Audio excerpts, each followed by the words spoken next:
For 2,500 years, every great empire has followed a strikingly similar path from rise to dominance, then decline. Rome, Spain, Britain, and now America. Empires are not born wealthy. They are born disciplined. Sacrifice, unity, and vision forged their early strength. Historian Sir John Glubb noted that every major empire lasts about 250 years, roughly 10 generations, before it collapses under its own weight. The age of pioneers, the age of commerce, the age of affluence, the age of intellect, and finally, the age of decadence. The American Empire began around 1776, forged in revolution, innovation, and faith in freedom. The classic age of pioneers. From the 1800s onward, America entered its commercial age, fueled by invention, ambition, and opportunity. By 1945, America had emerged from war as the undisputed global leader, the new Rome of the modern age. Success brought ease. Luxury replaced struggle. The next generations forgot the hardship that built their empire. History whispers, every empire reaches a point where wealth turns into weakness and innovation into arrogance. If the 250-year rule holds true, the American Empire, now nearly 250 years old, may be approaching its final phase.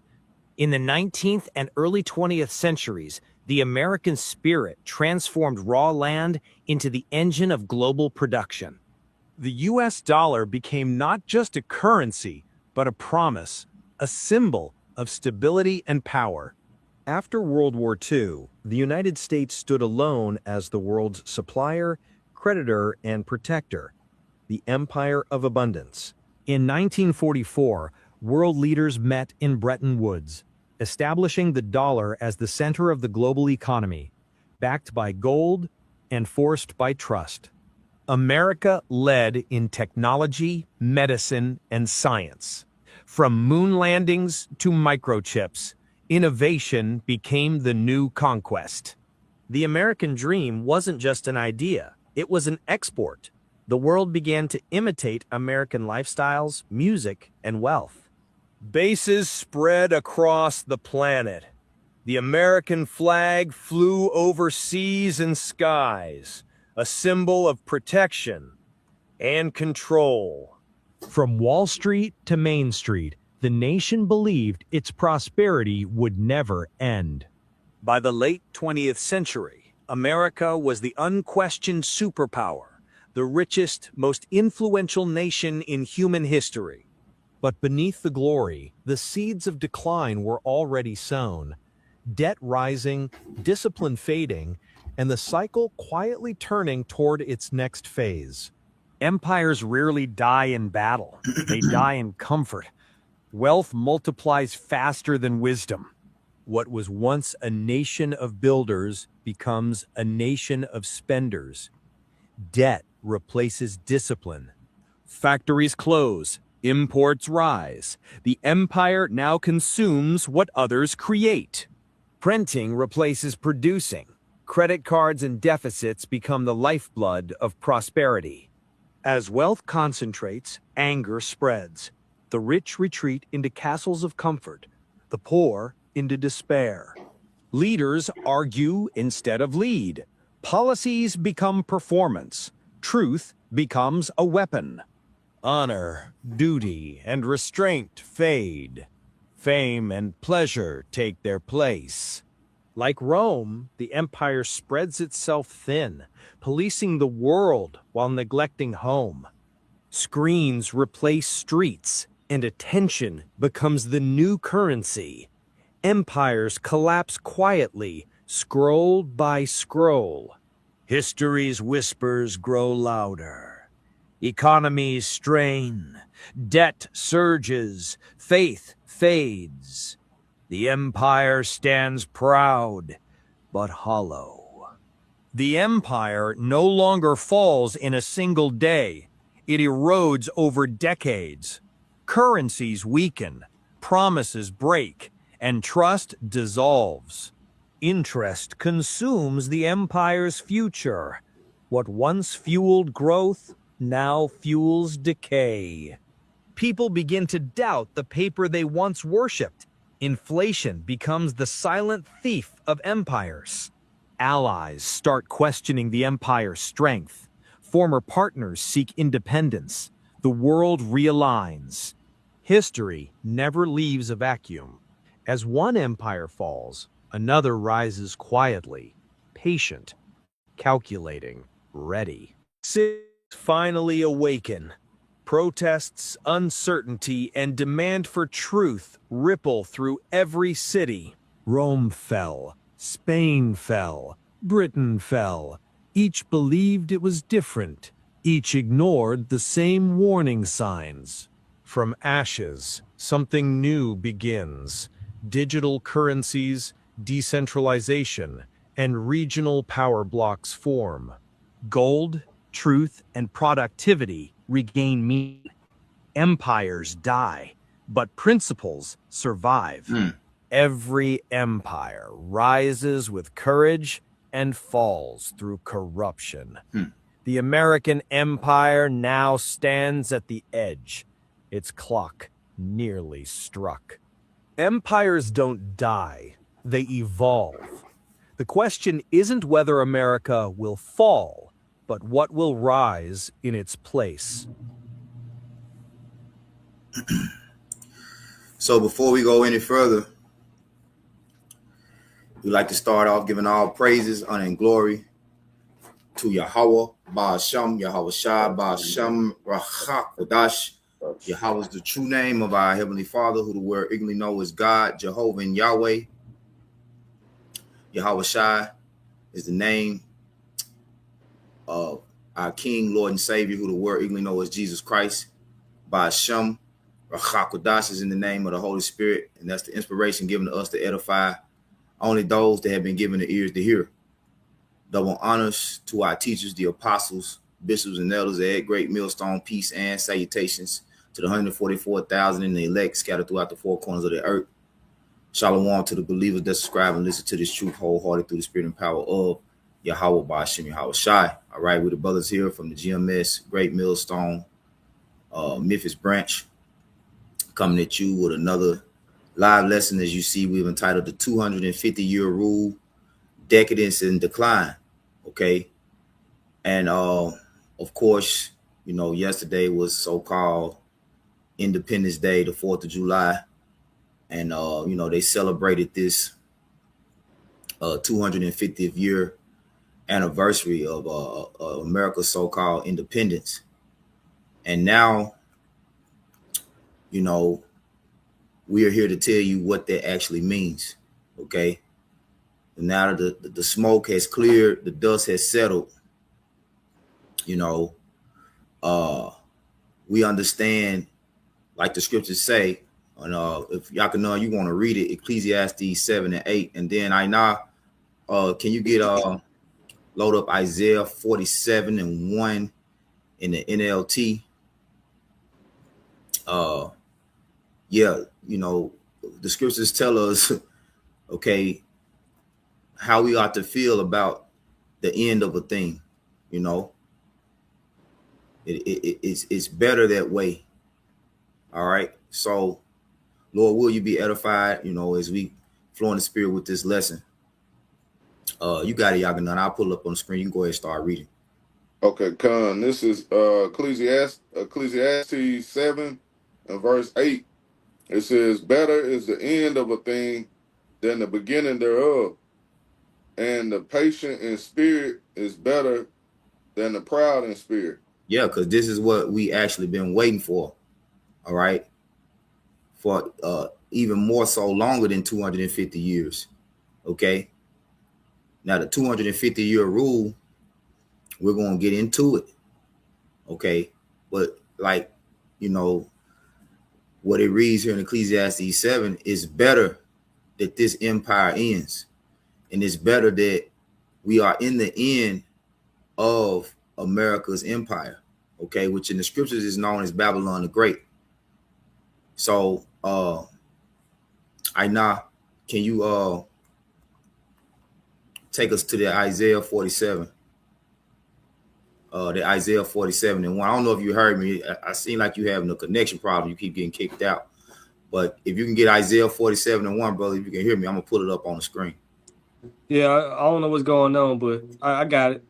Yeah, I wanted you to get it in the NLT too. Okay, I got you. Okay, you can go ahead and start reading. This Isaiah 47:1 in the NLT.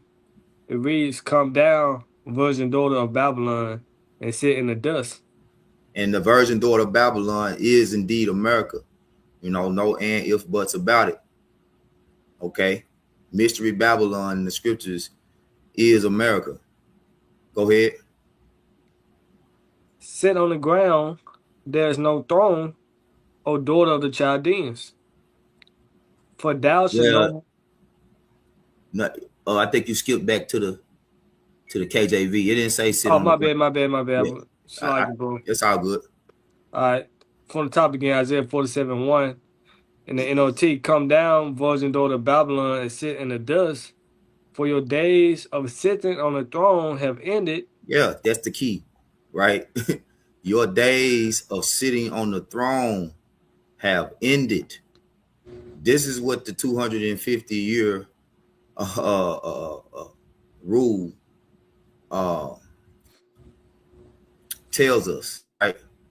That your time of being on the throne comes to an end after 250 years. Empires come to an end. So it's the rule, which means America is not the exception. All right. Because at the end of the video, the question was, who will be next? You know, what's coming after? All right. And just like Second Ezra 6 and 7 says, Esau is the end of the world, and Jacob is the beginning of that which followed, which pretty much this is a continuation of what we were going into yesterday. But I just want to pull up, you know, some more scriptures and get into some other things that I was searching out today. And specifically what stage of the 250-year rule we're in, as it does have stages. But go ahead and finish that, and I'm gonna get that pulled up with the stages. It said, for your days of sitting on the throne have ended, O daughter of Babylon, of Babylon. Never again will you be the lovely princess, tender and delicate. Yeah, never again. Okay, so it ain't no coming back. You know, it ain't no rising from the ashes. It ain't no going in the bunkers, and when the smoke clears, you know, you come up and start colonizing the earth again. That shit ain't gonna happen. I'm telling you what's gonna happen when you come up out of them bunkers. First of all, you ain't gonna come up out on your own will. You're gonna come up out of them bunkers in chains. All right. And that is the end, like Steven said on Django. Yeah. That's the end of your rule. Yeah. Gonna throw you in the hole. Turning big rocks to little rocks. Yeah, because it's gonna be a lot of shit to clean up for you elites. You know, you think you're gonna escape. You know, the scriptures say we're gonna do what? We're gonna sever out, continue employment. Yeah, Shalom, you know, all of y'all some Shabbat, you know, the water for tuning in. Shalom, brother. Hey, Shalom. Yep. So I want to I want to pull up this 250-year rule breakdown from Google. And you know, are you in there? You can read it if you can see it on the screen.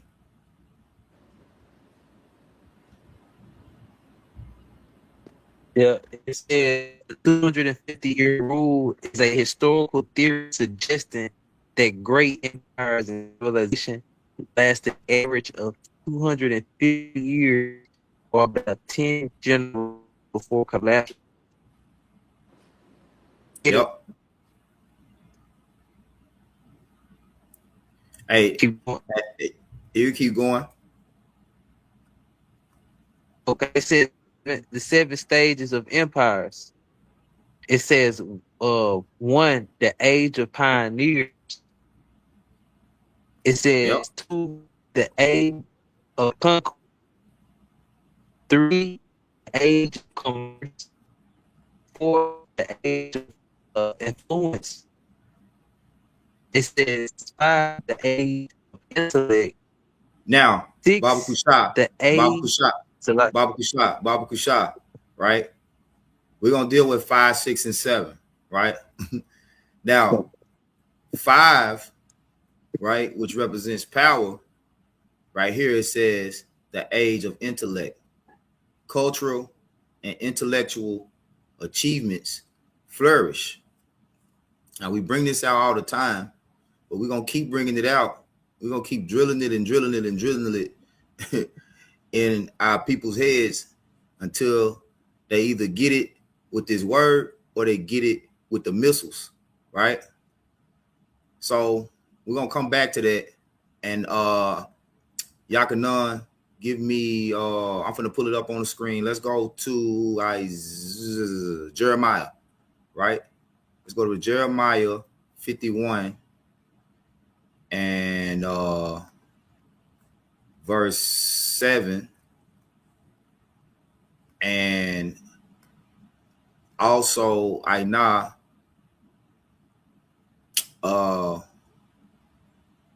we're gonna get the words in the etymology. Put an etymology up. You can start reading whenever you get there, brother. Okay, come. This is Jeremiah 51 and verse 7. It says, Babylon have been a golden cup in the Lord's hand, that made all the earth drunken. The nations have drunken of her wine, therefore the nations are mad. All right. So it says, and you know, in that cup in the Lord's hand, all right, means that you know America has always been like the scriptures say, the earth is given into the hands of the wicked. The power of the earth is in the hand of the Lord. So America has always been set up with this dominance and this rule in the earth because the Lord gave it to Esau, Edom. You know, the Lord allowed America to reach this great height, and through pride, okay, now we are at its fall because of its great pride, right? Now we are at its fall. So the philosophies, that's what's in that golden cup, you know, pretty much the way that Esau Edom governs the earth through its knowledge of wickedness. That's what's in this cup. You know, its philosophies, its education system, okay? It's religion, you know, all of those things are part of what's inside of the cup, okay? And the Lord allowed Esau Edom to build up this so-called nation, this so-called country, through these different ideologies, you know. But this is what has ultimately made the whole entire earth corrupt, okay? America has corrupted the whole entire earth by the means of its wicked rule, okay? So it say what? Therefore the nations are mad.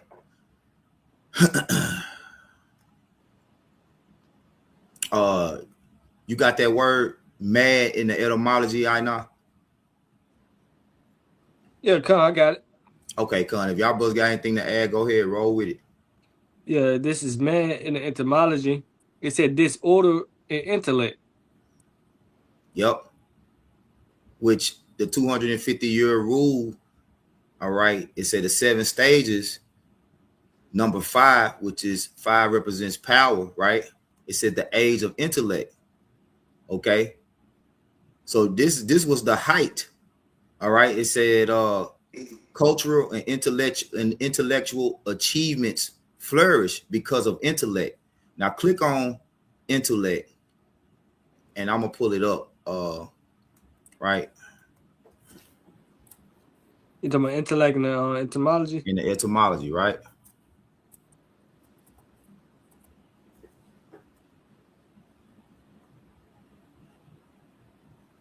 Intellect and etymology said the sum of the cognitive faculties.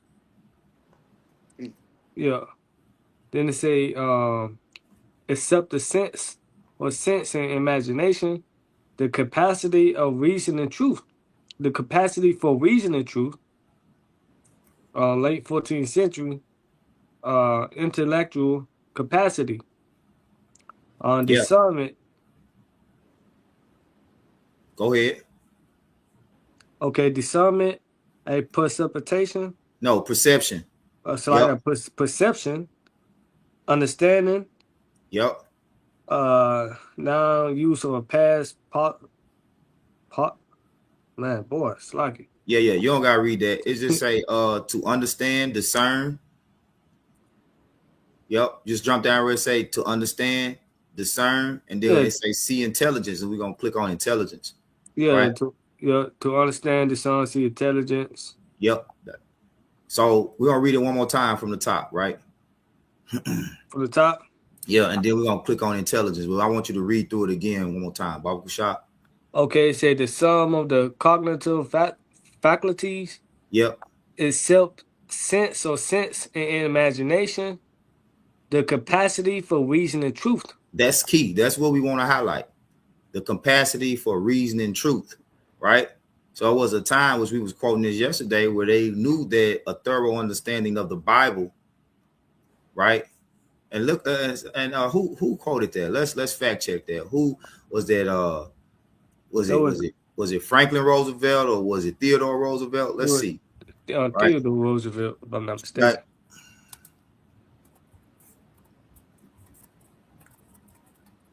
But the most interesting thing about the word intellect is that it says it's the ability to reason truth, you know, and we know that the truth of the whole world is in the Bible. When y'all brothers find it, let me know.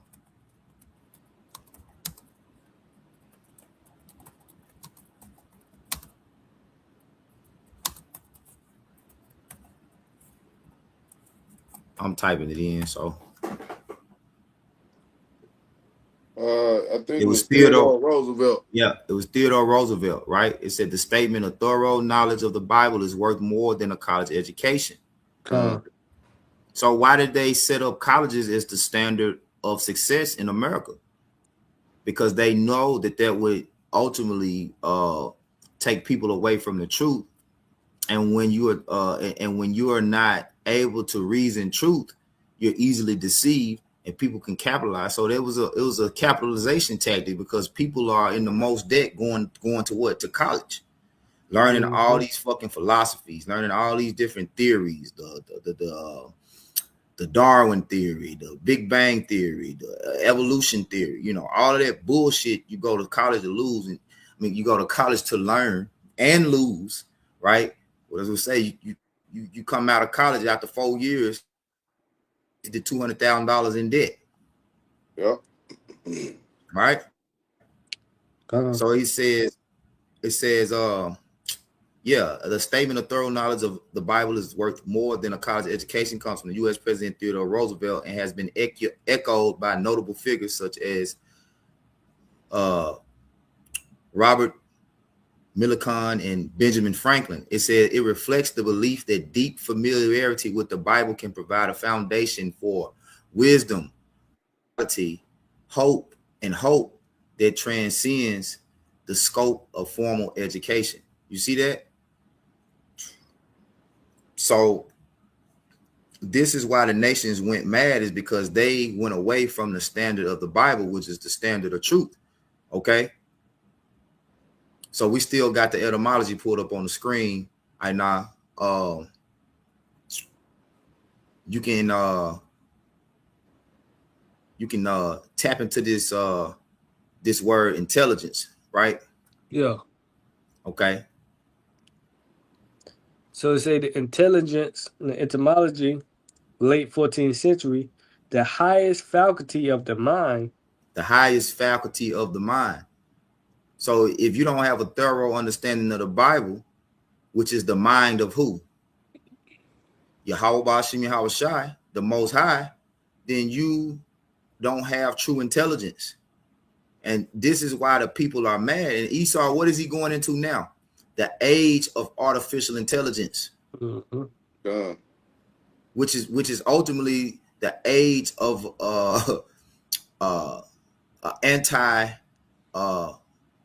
anti-Messiah, age of life, anti-life, right? An age against the mind of the Most High is really what I was trying to put it. An age of being against the mind of the Most High, and that's what these figureheads now that are set up to rule over the people, which they call them technocrats. You know, this is the mindset that they have, is that we don't need the Most High, we don't need God. You know, technology is our God. Salaki. You got it. Now I remember it was a guy that said that capacity for comprehending general truths. I bet the brother can hear. You got it, y'all. You got it, y'all. Can y'all hear me? Yeah, I hear you. Okay. Yeah, I was just saying about that guy. Basically, what was his name? Neuro Harari or whatever. Yeah, you are Harari. Right. Yeah, he was just talking basically what you were just saying about, you know, how you can make the Most High as mad as you want, you know, thinking, you know, that this AI technology, you know, is the new wave. You don't need the Most High. Yep. And that's madness. That's the definition of madness, man. Yep. But you got it right now. You can it say capacity for comprehending general truths. 14th century faculty of understanding, comprehension, understanding, knowledge, power of discerning, art, skill, taste, discerning. Yep. And that's why America is on a rapid decline. Okay. It's like the average American has no skill set. Neither do they desire to have a skill set. It's just straight up laziness, you know. We've come to a time now where there's absolutely no discipline. You know, you got which they broke it down in the video. You know, you got people are so ready to be entertained. You know, you got all these devices. You know, you got the smartphones, you got all these different social media platforms. You know, you can be in a room full of people and everybody on their phone. You know, so this is the definition of madness. Okay, when you go into it, and to sum it all up, you know, what it said, mad means disorderly in intellect. You know, so the whole earth is out of order, and that's why Babylon has began this rapid fall. Okay, so going back, unless y'all brothers had something going back, you know, Allah, we're gonna get the rest of that 250-year rule from Google. You brothers have precept, anything they want to add? I had one in You got it. in Job. All right, you got it, bro. Okay, it's loading up. Was it Job what? 14:5. Okay, go ahead. Yep, this is Job 14:5. It says, "Seeing his days are determined, the number of his months are with thee. Thou hast appointed his bounds that he cannot pass." Yep. And that's just one step closer with this 250-year rule. Is just a another step closer to, this man's kingdom going down, because we understand, like, been going into that, what a kingdom only has most likely 250 years. So with this wicked kingdom that Esau Edom is running right now, he's at that period. So we're looking for the decline now, on the back half of it. Yep. Yeah. Beautiful point, bro. All right, are you still there? All right, here we go.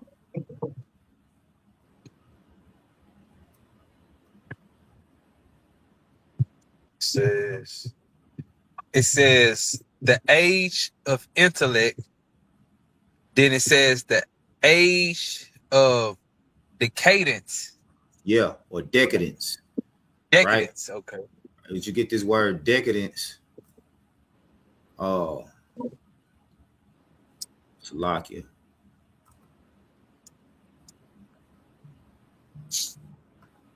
Yeah, you get this word decadence.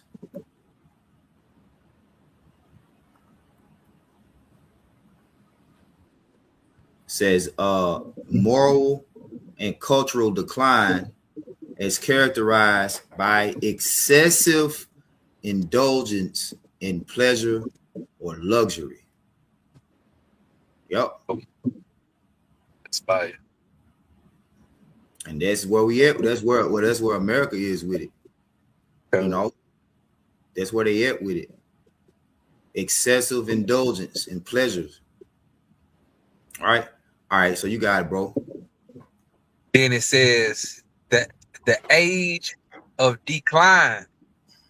Did it say that? Because the defined word right there. Yep, the age of decline. You can read all of it. Yep. And it says the age of decline collapse caused by internal moral decay and economic instability.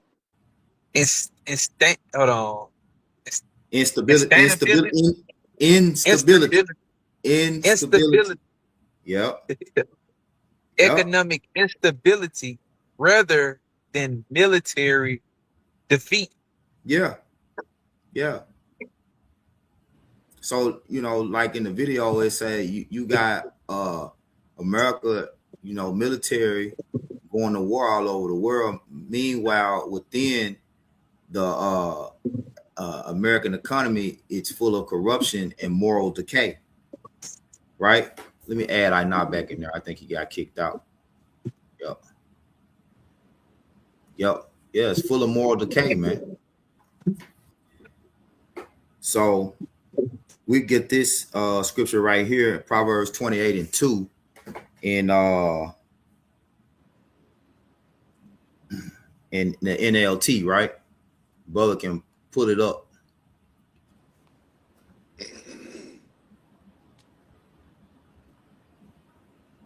Whoever get there first can call and read it. I'm pulling it up on the screen.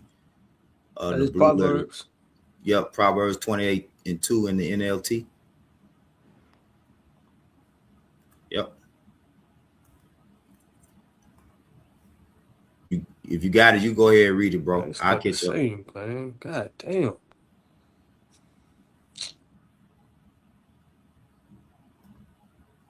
Messing with your feed. Yeah, it's like it kicked him out. I know I'm on this stream, y'all. Let me see. It might kick me out if I try to double screen it, but I try to request it. Like I could just read it off right here for you. Yeah. Go ahead and read it. We'll yeah. Yep, I got it up on the screen. Con. This is what precept this is? Proverbs 28:2. Okay, this is Proverbs 28 and verse 2 in the NLT, the New Living Translation. It says, when there is moral rot within a nation, is government topless easily. Yes, say topples. So like it topples easily. Yep. But wise and knowledgeable leaders bring stability. Come on, man. Yep. Right. So when you say topple, it says overbalance and become unsteady and fall slowly. It remind me of Salaki.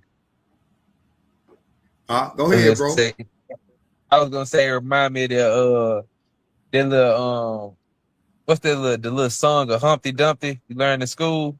Yeah, sit on the wall. Humpty Dumpty had a Yeah, great fall. yeah. All the king horse, all the Yep. come in, come put Humpty Dumpty back together again. Cause that topples, falling over easily. No Yep. stability. Yep. Hey, and what the scriptures say, we'll get this, Isaiah 33 and 6, right? Which is further proving Theodore Roosevelt, even though he was a demon, right? It's further proving that that quote is accurate, right? Isaiah 33 and 6, right? Says what? I'll read it. It's saying wisdom and knowledge shall be the stability of thy times, right? So through the philosophy of Babylon the Great, the world has become mad, which means disorderly in intellect. We went into that, which means that they don't have a mind towards the Most High. Their reasoning is outside of the mind of the Most High. And whenever you reason outside of the mind of the Most High, you're going to be in state. You're not going to have any stability. You're going to be corrupt. You know, you're going to be filthy. You're going to be perverse. You're going to lack judgment. It says, and wisdom and knowledge shall be the stability of thy times and strength of salvation. The fear of the Lord, Yahweh, by Shem Yahweh Shai is his treasure.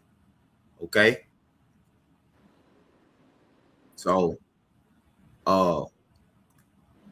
there's very few individuals, which is ultimately the elect of the nation of Israel, who truly have that fear in these times and going to remain stable. All right. And they're going to operate outside of this this disorderly intellect, you know. So the question was, so in the video, the question was, who's coming after the fall, right? What happens next after America's, when America falls? What's happening next? Where the Lord is going to exalt, it say the Lord said he shall exalt the horn of his people. So I go here to and y'all can know, you can read it. If brother want to ask, I'm gonna pull this up Okay. from is it First Samuel?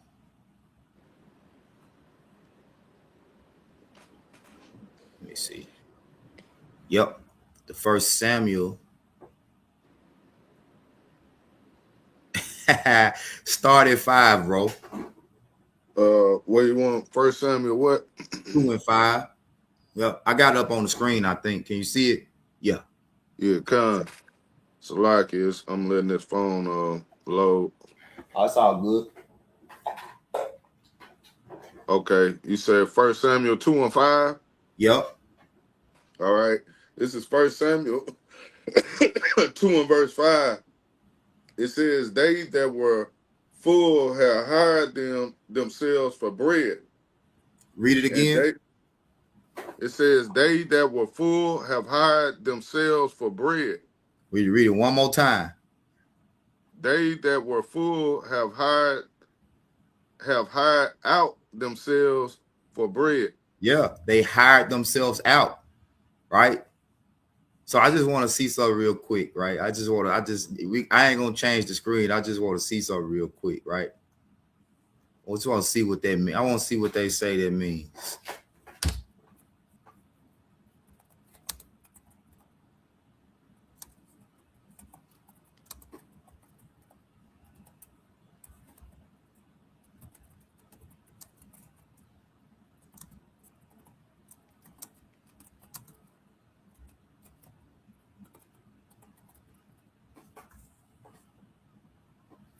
All right. So I typed in, what does hire themselves out for bread mean in the Bible?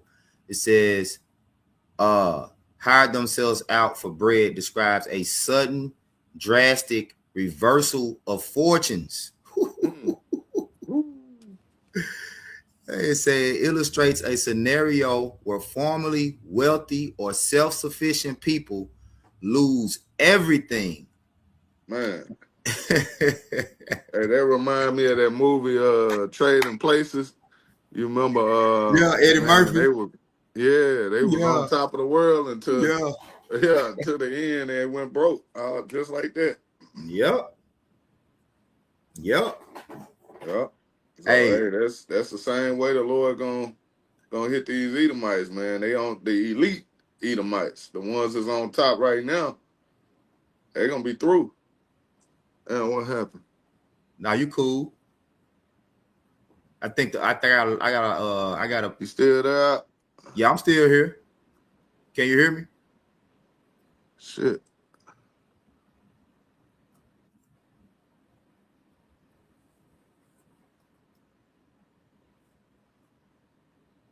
Yeah, it's probably a weather kicking. You come back in, bro. Okay. You can hear me now?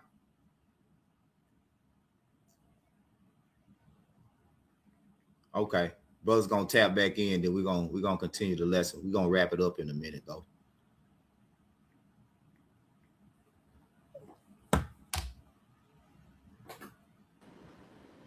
Yeah, probably the weather got the connection fading out. Is it storming over there on your end?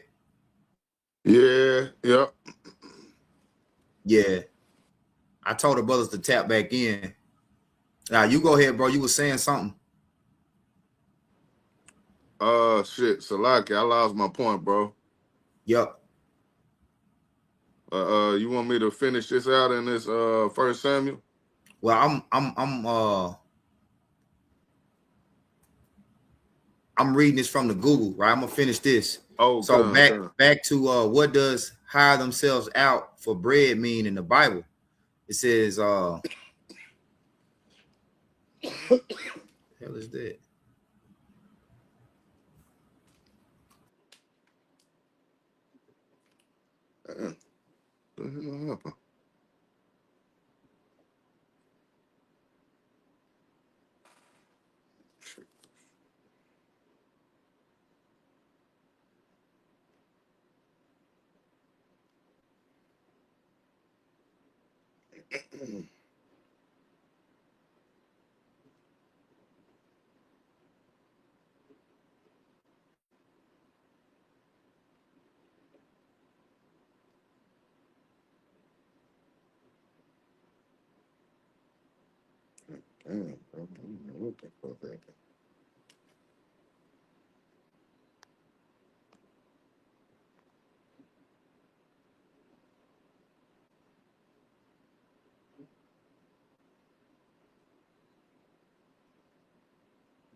Man. Bro, I'm like, what the fuck happened? Hey, he just kicked everybody out. Salagi, bro. I think we back live now. He just kicked me out. He just shut down the whole thing, bro. I had to start all the way over, but shit. I ain't know what's He don't like storming. you talking about his kingdom coming down, do it, man. he mad. He mad, boy. He mad. He mad. Hold on, bro. Let me pull this back up. Hey, can y'all brothers hear me? I hear you, bro. Yeah, okay, cool. Let's see, bro. Oh yeah, he working. He working. All right. So let me finish this. So back from the Google AI overview of what does hire themselves out for bread mean in the Bible? It says hire themselves out for bread from 1 Samuel 2 and 5 describes a sudden drastic reversal of fortunes. It illustrates a scenario where formerly wealthy, self-sufficient people lose everything and are forced into manual labor. Yeah, your ass going into slavery. See, they know. That's the thing. Like, your technology knows your downfall. Just like the brother had ChatGPT, asked ChatGPT if he could come and live on Earth. What you ask him out? Who would he want to come back and be? What people would he want to come back and be?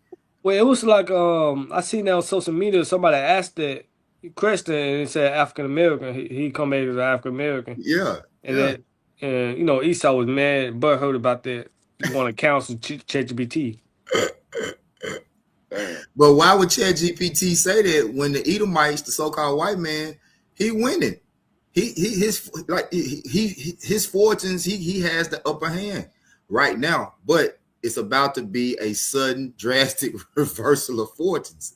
This would his own AI device can see that. He like, hell no. Yeah. I don't want to come back as Esau. Hell no, this ain't the time to be an Edomite. You see the file is written.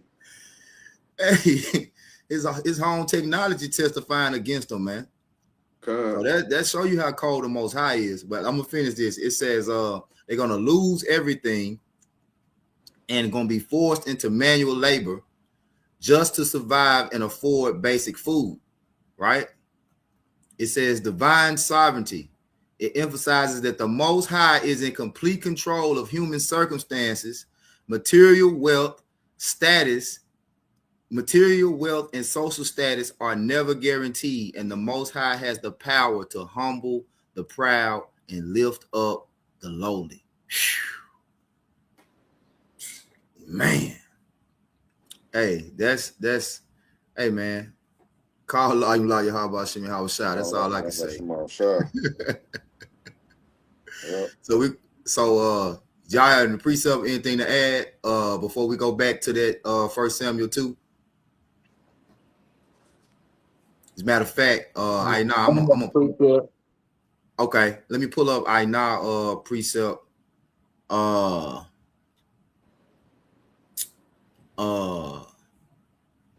a matter of fact, let's start here. Yeah, pull up Psalm 75. So this Psalm 75 and 6. This is from GMS Lookup 441. The brother Aina subscribe. Psalm 75 and 6. For promotion cometh neither from the east, nor from the west, nor from the south, but the Most High is the judge. He put it one and set it up another. Verse 8. For in the hand of the Lord there is a cup, and the wine is red, and it is full of mixture, and he poureth out the same. But the dregs thereof, all the wicked of the earth, we didn't get the end of it. All the wicked of the earth shall drink. So I put on there. It say shall wring them out and drink them. I don't see it. You put it on the comment board? Yeah, I thought I did. Yeah, I see it on mine when I did it. Okay. Yeah, for some reason Satan messed up the car. Maybe when you put it on there, it kicked it out and didn't take it, right? But yeah. Damn. So they're gonna drink of that cup, you know, and that cup that cup gonna be slavery, man. Okay. Just like it say, you're gonna go into manual labor. The scriptures say that we're gonna sever out continual employment. But you go ahead with yours, Allah.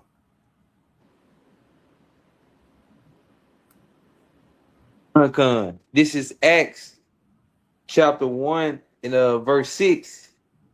It says, when they therefore were come together, they asked of him, saying, Lord, wilt thou at this time restore again the kingdom to Israel? If I may add, Come on.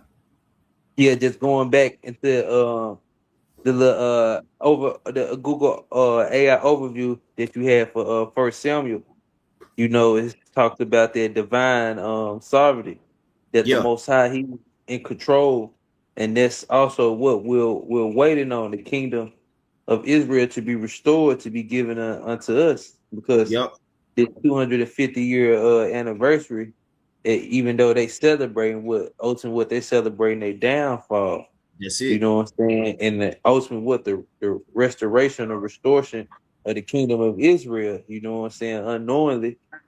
Yep, that's exactly what they doing. You Yeah, know, and they it's don't in know. the like it. They don't know. Just like in Psalms, not Psalms with Saki, Jeremiah 50, when you read it in the AMP, it say the nations who are unknowingly the weapons of the Lord's wrath. They don't know they're the weapons of his indignation.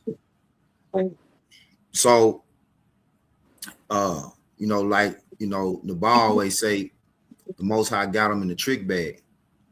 Yep. Yep.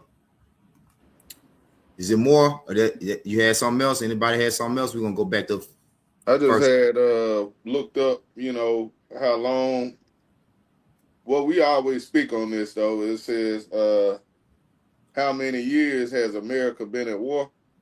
And it Yeah. says the United States has been at war for about 225 of its 250-year existence. So Yep. the whole time, this country has been established. They've been doing nothing but war, Destruction. destruction. Hey, the scriptures speak about how this man was set up to take peace away from the earth. Yep. So, Revelation. yep, we're just seeing this man's fall continue. Like the precept you brought out yesterday about what was that? Sirach 25:7. Yeah. But said he that liveth to see the fall of his All of enemy, his man. enemy. It's really a beautiful time, man, to be alive to see this, you Yep. know, and to see the Lord stripping this man of his power. Yep. Just the best time. Right. We in that time of his decadence and his decline.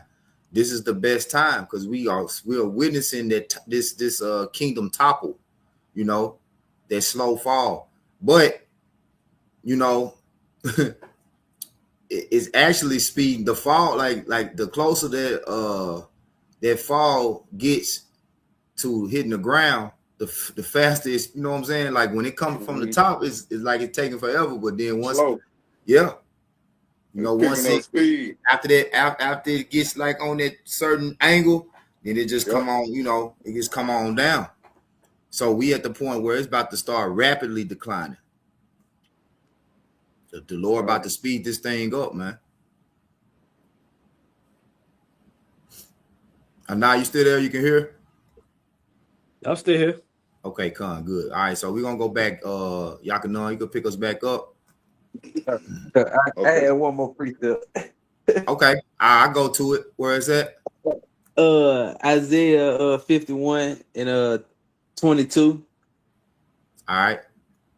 Really started at 21 because you were speaking about that cup, Yep. and the Lord is about to transfer that cup into the hands of our enemy. But this is Isaiah 51, start at verse 21 real quick, because it says, "Therefore, hear now this thou afflicted and drunken, but not with wine." And it's not literal with wine, but it's about to tell you, verse 22.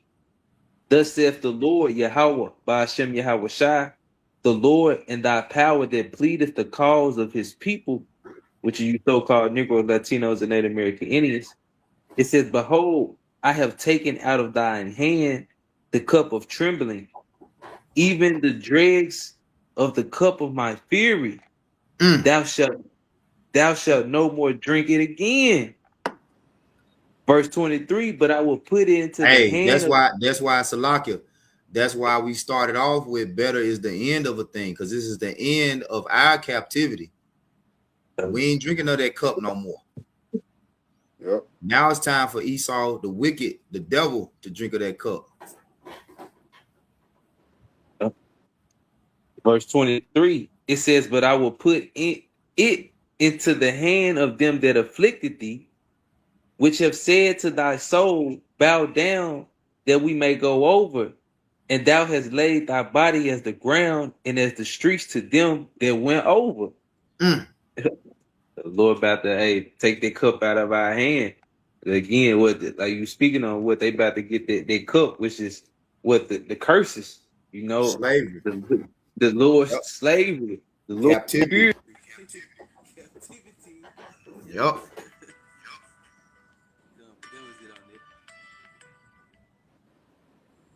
All right. That was it, bro.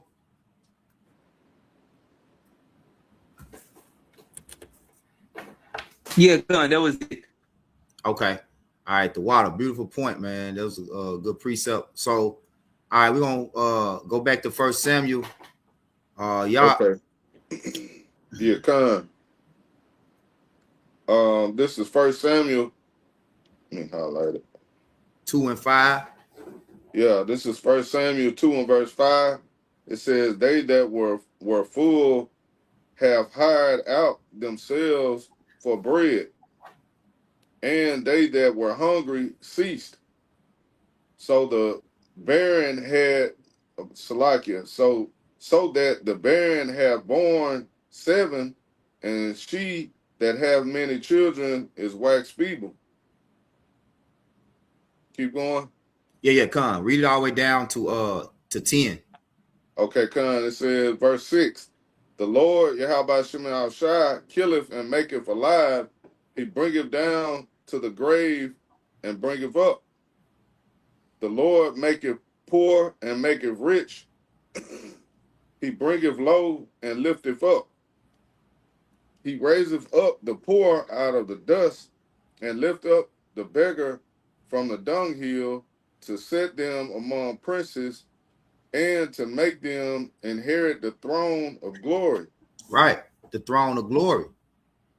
So, the brother was just reading Acts, just as in the beginning we was reading Isaiah 47, going into there's no more throne for Babylon the Great. Now it's time for the throne of glory to be set up. You see, the throne of glory is the everlasting throne, the eternal kingdom. Ain't that, see, you got that thing they say, you got the exception to every rule. There's always an exception to every rule. Well, Israel is going to be the exception to the 250-year rule. We're not going to be subject to a time of rule, a end of our reign. It's going to be forever, and that's why that's what the throne of glory is. That's the rule underneath Yahweh Shem Yahweh Shai, where his people are going to be immortal and rule in righteousness forever. That's the throne of glory. That's what he's about to set up. So that's the answer to that question from the video. What's next? The throne of glory. Mm-hmm. You got it, bro. Yep. It says, for the pillars of the earth are the Lord's, and he has set the world upon them. Mm-hmm.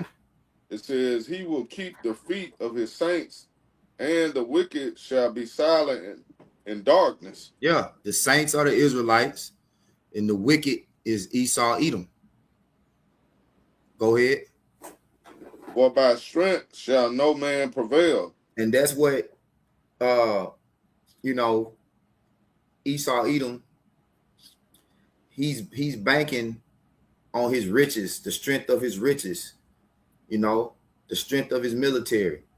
He's banking on his own strength, but it's already set up for him to fail, because the Lord say no man can prevail off of his own strength. Go ahead. Last one. And it says, the adversaries of the Lord shall be broken to pieces, out of heaven shall he thunder upon them. The Lord shall judge the ends of the earth, and he shall give strength unto his king, and exalt the horn of his anointed. There you go. Which we know, again, who was the anointed, the elect of the nation of Israel. Okay? It's his chosen. I want to get this one. And if brothers got any clauses they want to add, they can as well. Yeah, I had this on I just put on the comment board. Sirach right. 47:11. Okay, come, I got you. Just going back in that throne of glory. You got it. It say the Lord Yahweh B'Shem Yahushua took away his sins and exalted his horn forever. He gave him a covenant of kings and a throne of glory in Israel. Woo! There you go. The throne of glory is not subject to the 250-year rule, man. You know? The horn forever, power forever. You know?